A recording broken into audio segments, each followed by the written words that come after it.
Salam, hörmətli tamaşaçılar. Sizi bir daha Hakkı Sarı verilişinin studiyasından salamlayır. Tanrıdan sizə xoş gün, xoş güzaran, xoşbəxtlik arzu edirik. Hakkı Sarı verilişi davam etdiyi, yaşadığı illər ərzində Borçalı qələm sahiblərinin, şairlərimizin, aşıqlarımızın, sənətkarlarımızın, ümumiyyətlə folklor ilə məşğul olan bütün ziyalılarımızın həyatını, yaradıcılığını işıqlandırmağa qadirdir, olubdur və bundan sonra da bu tendensiya inşallah davam edəcək. Borçalı, keçən verilişlərimizin birində də bunu dedik, dünyanın elə bir gözəl yerində məskunlaşıb ki, elə bil ki, Tanrı elə bizə bu gözəlliyi özü verib ki, dağlarımız, çaylarımız, bulaqlarımız, bağlarımız, düzlərimiz və burada yaşayan insanlarımız həmişə mehriban, səmimi, ədəbiyyata, folkloruna bağlı adamlar olublar. Bugün biz Borçalının Yunus Əmrəsi adını almış belə bir xoşbəxtliyə nail olmuş istedadı sayəsində, amma bir bədbəxt şairimizin yaradıcılığı haqqında söhbət edəcəyik. O bir dəfə bizim studiyamızda olub və biz onun yaradıcılığını sizə çatdırmışıq. Mən niyə ona Borçalının Yunus Əmrəsi dedim? Ona görə ki, yaradıcılığı çox səmimi, mehriban, əməksevər, torpağa bağlı, adət-ənənəmizə bağlı, folklorumuza bağlı, xalqımızın milli xüsusiyyətini həmişə özündə əks etdirən gözəl şeirlər, bayatılar, deyimlər, divanilər yazıbdır. Və el içində Borçalının coğrafi mərkəzi olan iki gözəl çayımızın adı ilə fəxr etdiyimiz Eyram çay və Tona çayının qovuşduğu bir məkanda 40'lı ilində dünyaya göz açıb və orada da yaşayıbdır. Yaşadığı devri elə belə yaşamayıbdır. İndiyənə qədər Borçalının Yunus Əmrəsi adlandırılmış Dilgəm Səmədoğlu iki nəfis kitab müəllifidir. İnşallah üçüncüyə də hazırlaşırıq. Biz onu da studiyamızda təqdim edəcəyik Allahın köməkliyindən. Kimdir Dilgəm Səmədoğlu? Bir Borçalı oğlu, bir Borçalı ziyalısı. Allahın ona bəxş etdiyi istidadı sayəsində sözlərimizi, xalqımızın qəşəng yaratmış olduğu leksikasını misralara düzüb xalqına çatdıran bir şair oğludur. Ona görə biz ona bu studiyamızdan şəfa diləyirik. İnşallah o müqəddəs studiyanın, müqəddəs məkanın keraməti sayəsində hər şey qaydasına düşər və özü də gəlib burada bizimlə bərabər oturar. Çox məhsuldar, çox əməksevər, çox zəhmətkeş bir şairdir Dilgəm Səmədoğlu. Şeirlərin hamısında Borçalı şeir üslubuna uyğun şəkildə və bu Borçalı şeir üslubunun əsasını təşkil edən hecə vəznində yazdığına görə onun bütün bayatıları, şeirləri, deyimləri, divaniləri, qoşmaları, gəraylıları aşıqlarımızın dilində əzbərdir. Bütün məclislərimizdə Dilgəm Səmədoğlunun gözəl şeirlərini, gözəl aşıqlarımız gözəl ifadə edirlər. Ədəbiyyatşünaslıq baxımından Dilgəm Səmədoğlu Borçalı şiirinə bir yenilik də gətirib. Əgər bu yeniliyi bilmək istəyirsinizsə də, onda siz Dilgəm Səmədoğlu'nun 2 nəfis, gözəl kitabını vərəqləyin, orada görəcəksiniz. Dilgəm Səmədoğlu ədəbiyyatşünas deyil, ali təhsilli deyil, amma dilimizin bütün sirlərini o qədər gözəl bilir və onu misralara düzüb oxucuya çatdıra bacarır ki, bu elə hər şeyə dəyər. İrəliləyən dəqiqələrdə biz Dilgəm Səmədoğlu'nun yaradıcılığı haqqında həm ədəbiyyatşünaslıq baxımından yanaşacağıq, həm də yeri gəldikcə onun şeirlərindən sizə çatdıra biləcək inşallah. Elə buna görə də Dilgəm Səmədoğlu'nun 2 kitabını, ağır zəhmətini çəkmiş və mən deyərdim ki, ikisinə də redaktorluq qədər münasibət bildirən, zəhmət çəkən, əmək sərf eləyən Borçalımızın gözəl ziyalısı, bizim hamımızın tanıdığımız, bütün ömrünü uşaqlarımızın, gənclərimizin maariflənməsinə həsr etmiş Hümmət Hüseynov bugün studiyamızdadır. Hümmət müəllim, xoş gəlmişsiniz. Və sizdən xahiş edərdik ki, irəliləyən dəqiqələrdə həmi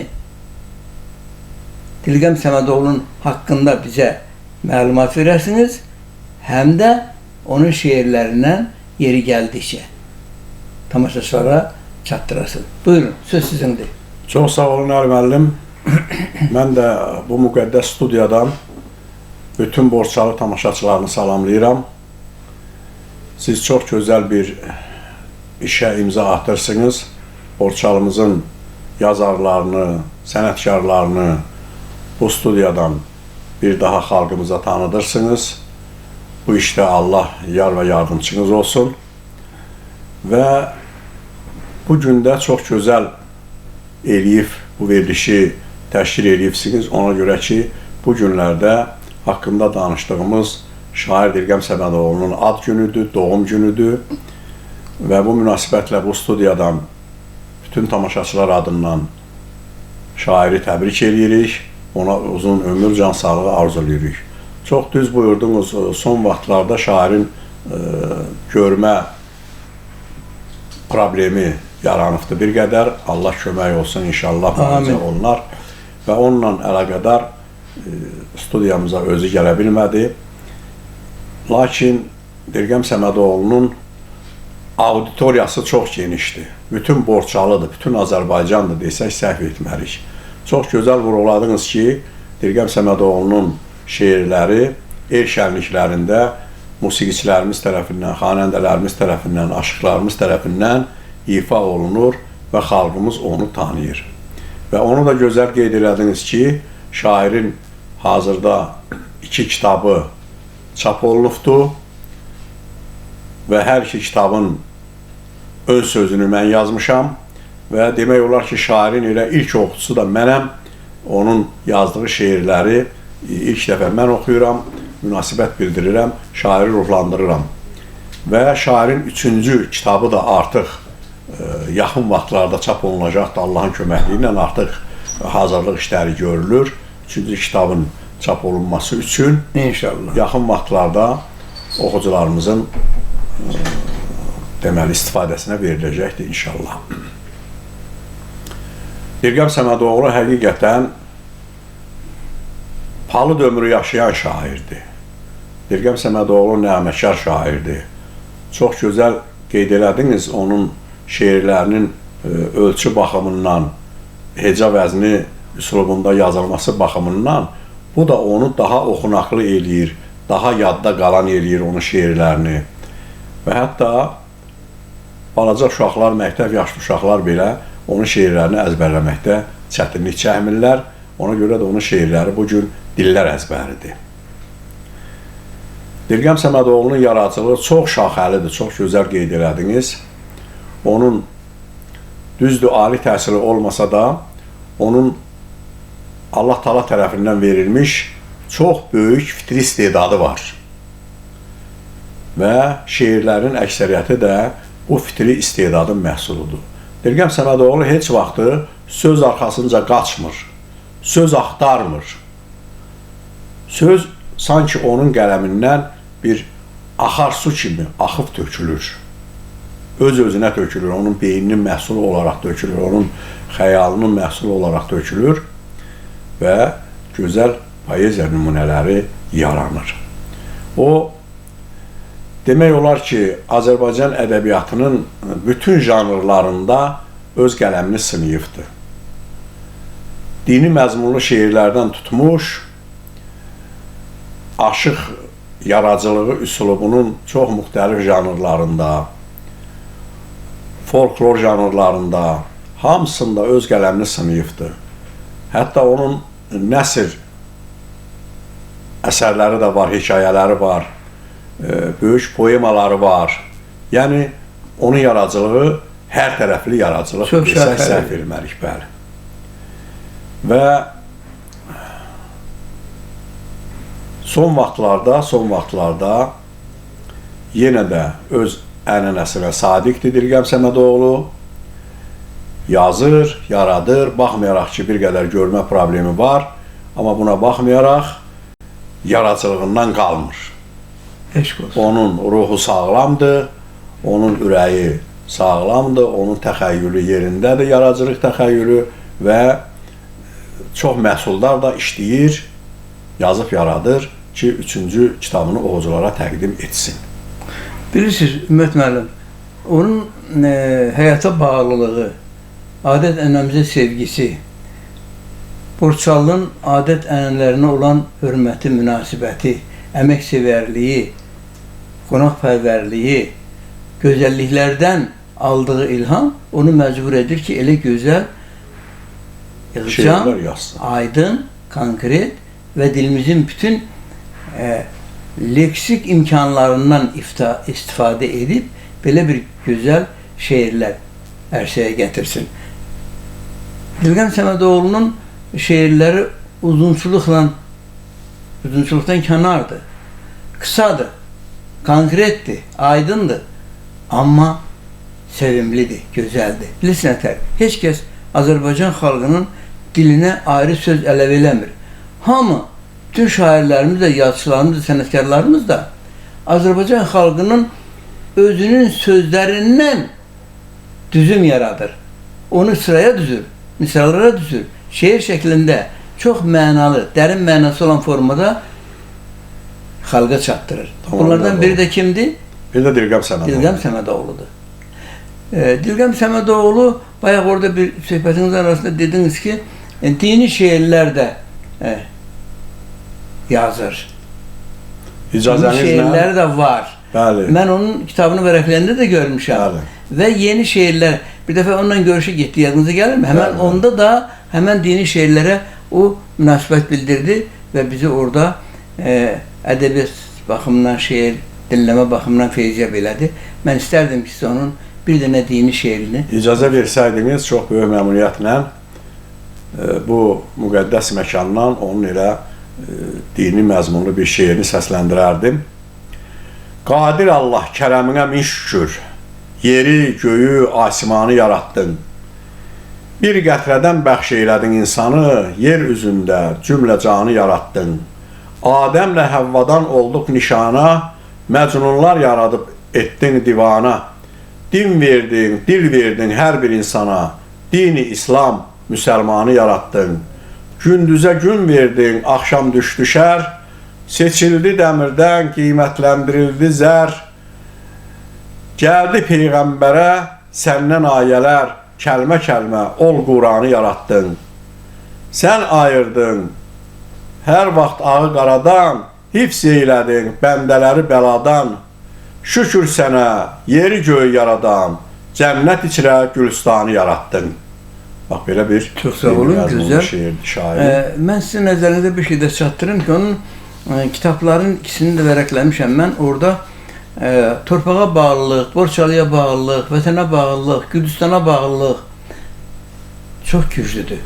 Və inanmıram ki, o başqa şairlərimiz kimi Borçalıda dünyaya göz açsın, onun dağlarından süzüb gələn bulaqlarından su içsin. O sərin mehinlə havalansın, qidalansın, havasını udsun, çörəyini yesin və Borçalıya aid bir qoşma ya bir deyim deməsin. Bu, Borçalıda yaşayan hər bir qələm sahibinin ən müqəddəs, ən ümdən gözəl arzularından biridir və bu mütləq var. Yəqin ki, onun Borçalı haqqında şeiri də var, eləmi? Əlbəttə, onun Borçalı haqqında şeiri yox, şeirləri var desək, daha düzgün olardı. Eləmi? Daha gözəl, çox gözəl. Əlbət ki, Borçalı mövzusu, vətən mövzusu, siz qeyd etdiyiniz kimi torpağa, havaya, suya bağlılıq mövzusu şairin yaradıcılığından bir qırmızı xətt kimi keçir, bir ana xəttini təşkil edir. Bəli, əlbəttə. Və istəyərdim onun Borçalım şeirini səsləndirim. Yolun düşsə güzar eylə bizim ulu diyara, xoş arzulu, şirin sözlü söhbətimdir Borçalım. Şəfalıdır bu yerlərin həm qışı, həm baharı, dosta yada sədaqətli, hörmətlidir Borçalım. Taleyinə hər nə düşsə qisməti ilə barışar, toy büsatı şənlikləri bir-birinə qarışar, gözəlləri bulaq üstə, mələklərlə yarışar. Bilir hər kəs, abırlıdır, ismətlidir Borçalım. Güzar etsə bu diyara, ya dilənçi, ya ağa, ağsaqqala hörmət olar, hamı durar ayağa. Bərəkətli nemətindən süfrə salar qonağa, əzəl gündən, bol ruzili, qismətlidir Borçalım. Koroğlular bu torpaqda at oynadıb, ad alıb, bircə qarış torpağını, nə bir yağı yad alıb, dözümdə bir sal qayadır, şimşəklərdən od alıb, igidlər oylağıdır, qeyrətlidir Borçalım.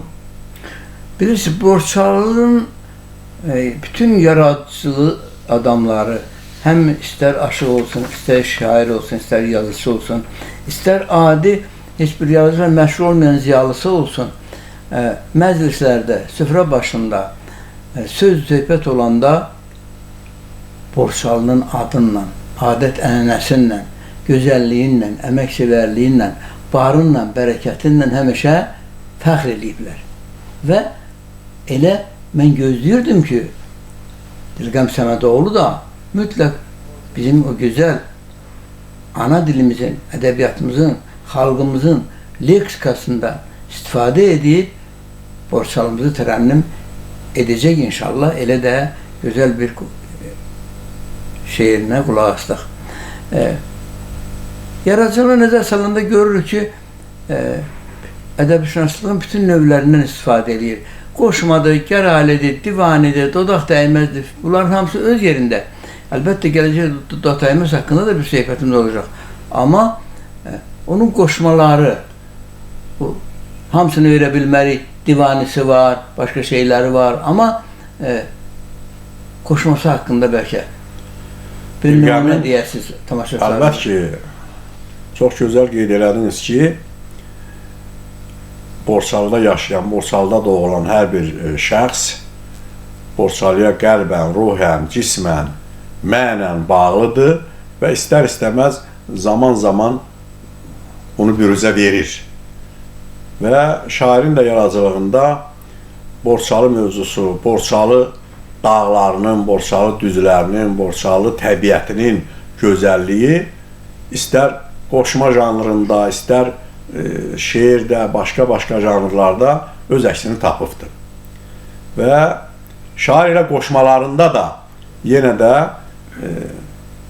daima Borçalının təbiətini canlandırır göz önündə, onu vəsf edir, Borçalının gözəlliyini duyur, qiymətləndirir və tamaşaçılarla bölüşür. Onun bir qoşması Dağların adlanır və bu heç şübhəsiz ki, bizim Borçalı dağlarıdır. Yazır ki, səhər-səhər yədiklərdən aşasan, bir baxasan növrağına dağların. Duman gələ, yolu izi çaşasan, yol tapasan ayağına dağların. Quzeylərdə çiskin duman sürünər, güneyləri al şəfəqə bürünər, diqqət eylə, möcüzələr görünər, bir düşəsən bu çağına dağların. Dilqəm, bir də o dağlardan ötəydim, dumanların arasında itəydim, sal qaya tək, gədiyində bitəydim, çevriləydim dayağına dağların. Çox sağ olun. Ümid müəllim, Azərbaycan ədəbiyyatının qolları çoxdur. Amma bunun içərisində bizi razı salan, könlümüzə sığal çəkən, ədəbiyyatımızı, şeirimizi bizə daha gözəl, daha mənalı, daha yüksək səviyyədə çatdıran bölgələr var. Bu bölmələrin içərisində aşıq yaradıcılığına xas olan, özdə çox çətin bir üslubla yazılan Dodaq Dəyməz var. Doğrudur, burada Aşıqalının, Aşıq Ələsgərin və başqa ustad aşıqlarımızın, Aşıq Teymur Qurbanovun Nümunələri var, bəli. komandarın nümunələri var. Amma sən aşıq olmaya, ali savadlı olmaya belə bir nümunə yaradasan, şeir nümunəsi, Dodaq Dəyməz. Yəni, sözlərin hamısı elə işlənməlidir ki, dodaqlar bir-birinə dəyməsin. Bu, aşıq yaradıcılığında, aşıq ədəbiyyatında ən bəyənilən, ən çətin bölmələrdən biridir. O bölmələrə görə də aşıqlar bir-birinə sınıyıblar, Aşıq Ələsgərdən tutmuş bu günə qədər. Və çox doğrudur. Və bunu, üzr istəyirəm, və bunu bizim bugün haqqında söhbət açdığımız, yubileyini təbrik elədiyimiz, Borçalının Yunus Əmrəsi adlandırdığımız, hamımızın dostumuz, istedadlı şairimiz Dilqəm Səmədoğlu bacara bilibdir. Onun bir dodaq dəyməsi də var. Bəlkə o haqda bir söhbət eləyək. Çox doğru buyurdunuz. Əlbəttə ki, böyük ustadlar ədəbiyyatımızın dahiləri, belə deyək, folklorumuzun dahiləri bu janrlarda gözəl nümunələr yaradıblar. Bəli. Şübhəsiz. Və Dilqəm Səmədoğlunun da cəsarəti, belə deyək, şair cəsarəti çatıbdır ki, bu cür çətin janrlarda da özünü sınıyıbdır. Onun istər dodaq dəyməz, dil dönməz və s. kimi sahələrdə yaratdığı gözəl şeir nümunələri var. Çox düz qeyd elədiniz, çətindir bu cürə şeirlər yazmaq. Həm gərək dodaqlar bir-birinə dəyməyə, həm gərək şeirdə məna ola. Bunlar hamısı Dilqəm Səmədoğlu yaradıcılığında orada həm də bir şey sizin yadınıza salmaq istəyirəm ki, bu aşıq ədəbiyyatında ən çətin növlərdən biridir. Həm də böyük məclislərdə aşıqlar bir-birini sınağa çəkmək üçün mütləq bir-birinə bu janrlar. Bəli, bu janrdan istifadə edirlər. Demək, bu Azərbaycan klassik ədəbiyyatının, aşıq ədəbiyyatının onurğasını təşkil edir. Bəli, oradan gəlir bizə. Buyurun. Və şair də qorxmayıbdır, bu sahələrdə də bəli, nümunələr yaradıbdır. Məsələn, onun bir dodaq dəyməzi, çiçəkləri dəstə elə, dər hərdən, taxt döşünə, yar gələndə yara de. Əqli sərdən alır, nuru gözlərdən, göz sataşsa qoynundakı nara de. Nə danışdıq, aralıqda söz oldu, həsrətindən yandı ürək köz oldu, əzəl axır deyilənlər düz oldu, o ilqarsız üz döndərdi hara de. Sərsərilər səcdə qılar hər dinə, dəhşət olar, qeyzə gələn nər dinə, dərdli aşiq, çarə gəzər dərdinə, əzab etsin, tək ondadır çarə de. Bu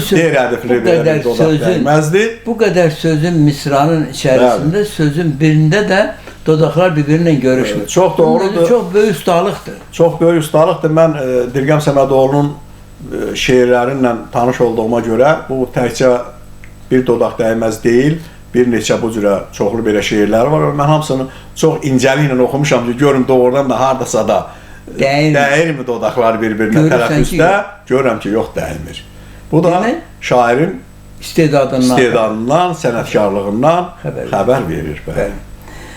Aşıq ədəbiyyatının ümumiyyətlə Borçalıda qələm sahiblərinin hamısı, nəinki qələm sahibləri, hətta adi adamlar belə, ziyalılarımız belə, yazıçılıqla məşğul olan, heç olmayan, məclis sevən, ədəbiyyatı sevən, Aşıqlandın deyimlərini sevən hər bir adam, hər bir ağsaqqal, hər bir ziyalımız həmişə aşıq ədəbiyyatına məsuliyyətlə yanaşıb, diqqətlə qulaq asıb və bunların içərisində bir ədəbi növ də var.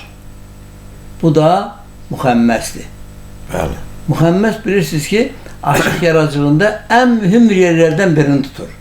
Mən deyərdim, 5 dənə zirvəsi varsa da, dodaq dəyməzdir, qoşmasıdır, budur, odur filandır. Amma bunun içərisində biri də müxəmməsdir. Bəlkə müxəmməsindən də bir dənə misal çəkərsən, sonra biz çox gözəl olar, çox gözəl olar. Tamaşaçılarımıza təqdim eləyək şairin bir müxəmməsini. Müxəmməsi, bəli. Kimi rədifli müxəmməsdir bu. Şair yazır ki, belə ötkün baxma mənə, el obanın xanı kimi, al başımı dizin üstə, könlümün sultanı kimi, yazığam, öldürmə məni, gizləmə o gül camalı, mən xəstəyə əlac eylə, əflatun lomanı kimi. Təbibim ol, əlac eylə, yazığam xəstə könlümə, bir gülüşün şəfa verər, həkimin dərmanı kimi. Tanrı özü qələm çəkib o gözlərə, qaşa gözəl, 80 desəm çox az olar, görüm 100 il yaşa gözəl. Mənlə birgə ömür eylə, yol gedək baş-başa gözəl, qoynundakı qızıl güllər, cənnətin rizvanı kimi. Bax, belə bir müxəmməsdir. Dilqəm Səmədoğlu yaradıcılığına nəzər salanda, fikir verəndə görürsən ki, yaradıcılığının ən samballı, ən əsas, ən ağır, ən çox hissəsi ilə bizim xalqımızın ruhuna hopmuş aşıq ədəbiyyatından gələn şeirlər və aşıqlarımızın yaradıcılığı nə münasibət, ona oxşamaq, onu təkrar eləmək, ona münasib, ona bərabər olan, onun tayı olan, bənzətmələr yazmaq, bəli, həmin gözəl şeirlər bunlardan birisi də ən çətin aşıq ədəbiyyatında ən çətin şeir növü olan Cığalı təcnisdir. Mən sizə bir şey deyim və məsləhət görərdim ki, siz onu tapıb oxuyasınız. Mən bu yaxınlarda Qaraçöplü Teymur Qurbanovun bir Cığalı təcnisini oxudum. Dəhşətə gəldim.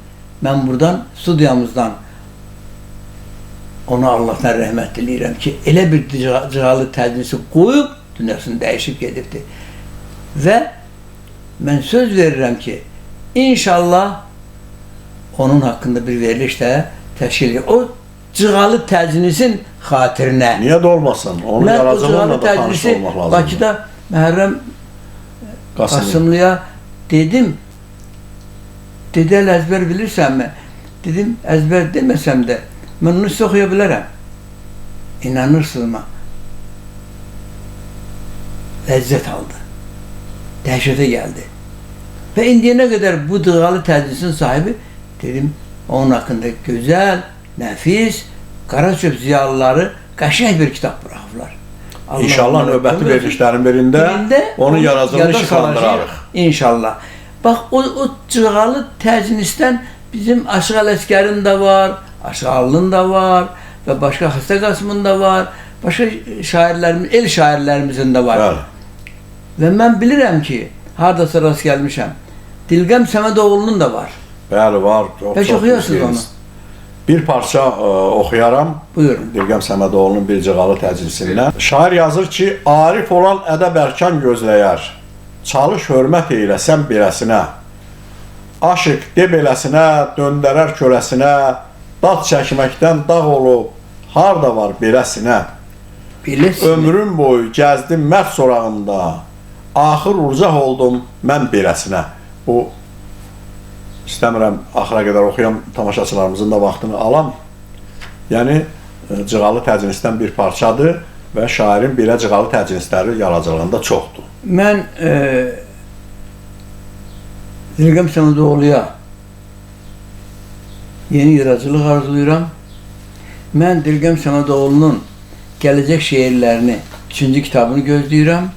Tanrı bizə qismət eləsin o kitabı oxumağı və bu studiyada biz onu təqdim eləyək. İnşallah. Azərbaycan ədəbiyyatının əsas qollarından biri olan Borçalı şeir dünyasına, Borçalı şeir bölməsinə Dilgəm Səmədoğlu çox şeirlər verdi. Qoşması var, dudaq dəyməzi var, müxəmməsi var, divanisi var, müxəmməsin adını çəkdik. Başqa şeirləri var və bir də aşıqlarla değişmişi var. Bütün bunların hamısını biz yazılı şəkildə görmək istəyirik. İnşallah Tanrı bizə imkan versə, gələcək verilişlərimizdə bunun hamısını bircə tamaşaçılara çatdıra biləcək. Buyurun, siz yekunlaşdırmaq üçün bir kəlmə deyin. Həqiqətən də Dilgəm Səmədoğlu'nun yaradıcılığı çox genişdir. Bizim böyük alim tədqiqatçımız, çox hörmətli mərhum Yusif Yusiflinin yazmış olduğu Gürcistan Azərbaycanlının ədəbiyyat tarixi 3 ciltlik kitabında Dilgəm Səmədoğlu yaradıcılığına da yeri ayrılıbdır. Orada o kitabda Dilgəm Səmədoğlu'nun yaradıcılığını da Yusif müəllim tədqiq edibdir. Şeirlərindən nümunələr də verib orada və çox yüksək qiymətləndiribdir Dilgəm Səmədoğlu'nun yaradıcılığını. Mən Dilgəm Səmədoğlu'na Allah'tan şəfaət eləyirəm. İnşallah onun gözlərinə şəfa verər, açılar və Allahın köməkliyi ilə. Mənim üçün çox maraqlıdır. Bəs bugün yazdığı şeirləri nətər ərsəyə gətirə bilir, nətər köçürə bilir? Onun mirzəsi var. Onun yoldaşı yazır, şair diktə eləyir, yoldaşı köçürdür. Həyat yoldaşı. Bəli, həyat yoldaşı. Mən həyat yoldaşı. Bu studiyadan bir dəfə görüşmüşəm. Yadına gəlir mi? Getmişdik Dilgəm Səmədoğlu'nun görüşünə. Orada da dedim bunu. Mən o xanıma çox sağ ol deyirəm. Təşəkkür edirik. Əsl Azərbaycanlı xanımı da zəhmətkeş, öz sevgisinə, andına sadiq qalan, öz ailəsinə hörmətlə yanaşan və bu vəziyyətdə Dilgəm Səmədoğlu'nun, Borçalının Yunus Əmrəsi adını almış bu şəxsin qolundan tutur, onu yaşadır, gəzdirir, şeirlərini vərəqədə köçürdür. Eşq olsun ona. Biz ona təşəkkür edirik. Mən bayaq dedim, şairin ilk oxucusu mənəm, amma indi şairin ilk oxucusu odur. Ona görə ki, şair dediklərini o yazır və ilk dəfə o şeirləri köçürdür, o məlumatı o alır. Hörmətli tamaşaçılar, Haqqa Sarı verilişinin bugünkü qonağı hamımızın sevdiyimiz, hörmət etdiyimiz gözəl ziyalımız Mehmet Hüseynov, şair Dilgəm Səmədoğlu'nun yaradıcılığı haqqında bu qədər gözəl, nəfis, aydın, konkret söhbət elədiyi üçün hamımızın adımızdan, həm studiyamızın zəhmətkeşləri, əməkdaşları, həm də elə sizin adınızdan təşəkkür edirik. Allah bizi qorusun, Allah Borçalını qorusun, Allah Gürcistanımızı qorusun. Sağ olun, gələn görüşlərə qədər.